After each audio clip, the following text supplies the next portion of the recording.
Morning! Good morning! Karap gumising pa ganito. Such a beautiful day. Wow! Breakfast! The owners of the resort have this prepared for us, diba? They're the ones who actually instructed the people to prepare this, and so thank you so much to this beautiful couple. Maraming salamat. Ano naman? Kaya buksan natin ito. Kumusta ang tulog mo? Oh, I slept like a baby. Yeah.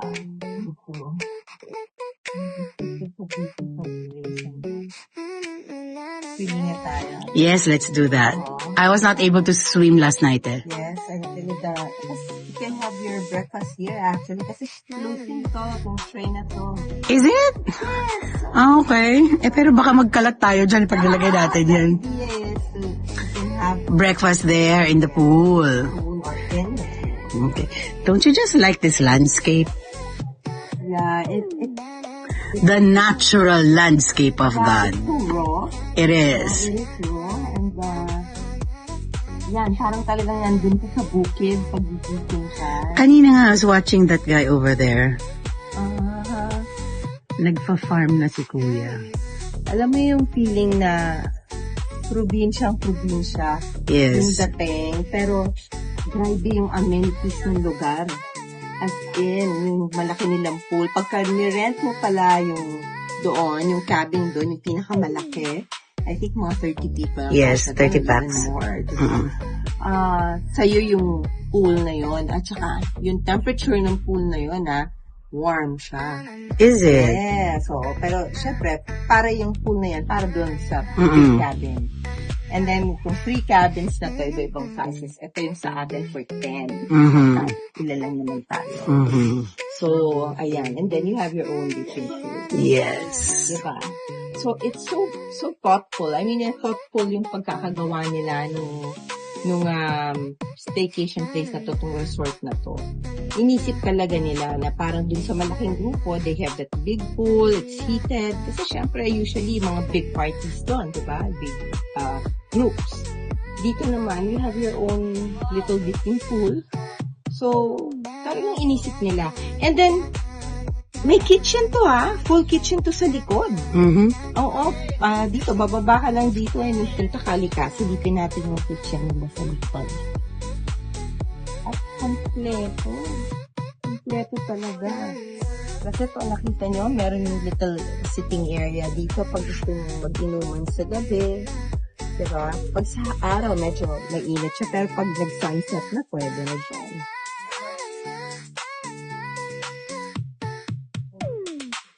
And they have this space, na kung mayroon kang dala, halimbawa gusto mong mag-isang buwan dito. May storage. Parang sarap mag-isang buwan dito. Di ba? Full kitchen. It's a full kitchen at the back. Yes. See? Everything's here so you can cook.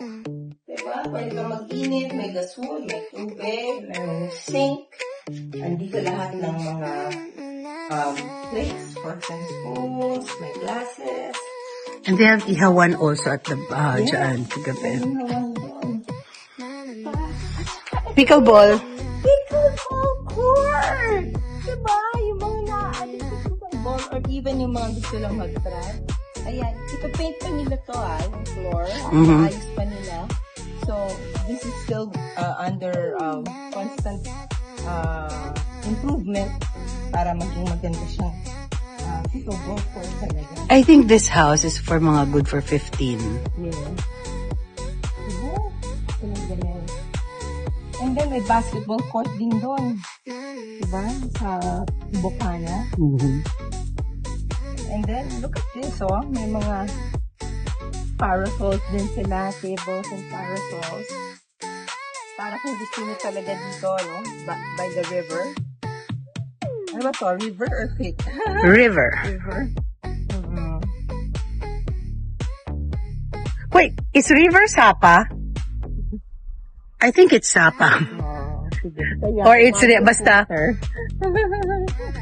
Yes. Nandito pa rin tayo sa Barangay Ginebra on a different Setting. time, different setting, at may mga out of town na tayo. At ang ganda ng out-of-town setting natin ngayon, ang Riviera Jayco Private Cabin Resort. Yes. In Ora, Pampanga. And we have to thank the couple talaga. We met them. They're so last young. night. Sobra. Sabi, how old is the girl? 27. My goodness. Same age as my daughter. At saka ano sila ha, they're, ang tawag dun yung modern family. Yung, Meron silang meron silang, hers, yes. and ours.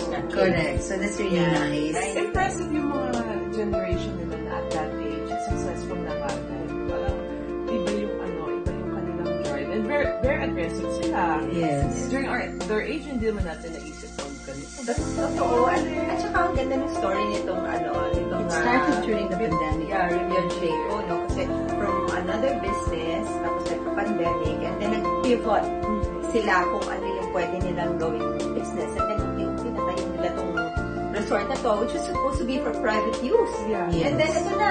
Ngayon, Yes. pwede nyo nang puntahan dito sa Yes. Parang You know what I know Pampanga. when you're close to nature, even your body, nag-iiba ng vibration. Parang, Okay, teka, speaking of Grounding is really good here. Speaking of vibrations, kasi itong vlog natin, medyo mga vibrations ang pag-usapan natin.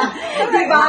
Yes, kasi minsan, diba, when we talk of vibrations, feel yun yung vibe, diba? So, red flags. Yan, it's a vibe, diba? Like, minsan, Yes. parang itong taong to may mga red flags. May Yes. vibration na hindi maganda. Red flags, So, yes. welcome to the Red Red Flag Flag Vlog. Okay, di ba, may mga relationships tayo, friendships, personal relationships, business, career, even as sa family natin. It's all about relationships, di ba? So, minsan, di ba, we give and then minsan parang na-hurt tayo in giving in whatever context, So, para matulungan natin, based on our experiences, yung mga tao dyan na nanonood, kung ano ba yung mga kailangan nilang i-watch out or mga warning signs para alam naman nila paano sila mag-iingat, paano sila mag-stop or how to protect themselves. Ano ba yung mga red flags when it comes to the relationships? Different kinds. In terms of, so siguro i-categorize natin, dalawa, based on personal relationship, meaning your intimate romantic relationship, your love life, ika nga, ano yung top 3 red flags mo? And sa friendship, ano yung top 3 red flags ko dyan? Siguro huwag na natin isa-isahin, but topic natin. Sa akin siguro yung kailangan like, lalo in terms of romantic relationship, dapat yung alignment and values, no? That's medyo pareho. Kasi once na iba yung values, tulad na yung mention nila, halimbawa, like sa family, paano yung treatment niya sa family niya, sa family mo, parang gano'n. Kasi dapat pareho kayo more or less, do you value the same things, di ba? Or even sa money, di ba? Dapat how do you see money? Do you see it as a means to enjoy life? Or yun yung be all and end all mo? Di ba? So, paano ba, di ba? And then, I guess it's really all about paano niya tinitingnan ng mga bagay-bagay, kung medyo align kayo or hindi, di ba? So, kasi pagka hindi, kahit na sabihin mong feeling mo tama ka, feeling niya tama siya kasi ibang points of view. So, talagang nandun sa yung clash. And also, ako naman sa friendship, isa sa mga red flags ko din is yung parang laging walang stand or walang side. Diba? Kasi medyo mahirap yun. Minsan, I mean, I do understand people na minsan ayaw nila makasigulo, ayaw nila mag-understand. Pero minsan, like, when halimbawa kaibigan mo to and people talk bad about this person already in front of you and you don't really make a stand, parang yun, for me, parang hindi din maganda. Minsan kasi dapat mo rin, you know, you have to have a stand. Ano may saying nga eh, don't tell me what she said. Tell me what you said. And what you did, diba? Yeah. Sabi nila kasi, when there's persecution going on, and then you stay silent, you're one of the persecutors, diba? So your silence is the one persecuting you. So I guess we've all learned from Those are just a few that you need to really take note for. Mahirap na. Diba? Kasi mahirap na, you know, at this time and age, hindi quantity ang hinahanap. Quality. Quality of friends, yun ang pinaka-importante. Saka ako, honestly, halimbawa, like, sa atin, pag masaya with everything, kung ano man ginagawa niyo sa buhay niyo, that's fine, kahit di tayo masyadong mag-usap, kasi alam ko masaya ka. Diba? Pero kasi ang real friendship, when that going gets tough, hindi mo kailangan tawagan yun, nandiyan yan. So, these ladies are two of my 8 minutes. Diba? Alam niyo yung 8 minutes, diba? Yes. Sabi nga nila, it Alam only takes natin, 8 minutes. Pag sobrang you're spiraling or nahihirapan ka or you're in trouble, you need to call a friend, talagang trusted mo, and it only takes 8 minutes to upload and then you feel good. Sabi nila. That's why, ayun, pareho kayo nasa 8 minutes. Yes, Thank you. together with my other friends. Take diba? turns lang Oo. sila. Everybody goes through that. Oh, yes. And honestly, hindi kami yung friendship na hindi rin kami nag-away, ah. Honestly, nag-aaway din kami, nagbabalik-takpakan din kami. Pero at the end of the day, friendship will always find its own course. Because pag totoo kayo magkaibigan, you will always find that road to that person. So with that being said, let's thank again our, of course, viewers and syempre the Lagunan Resort.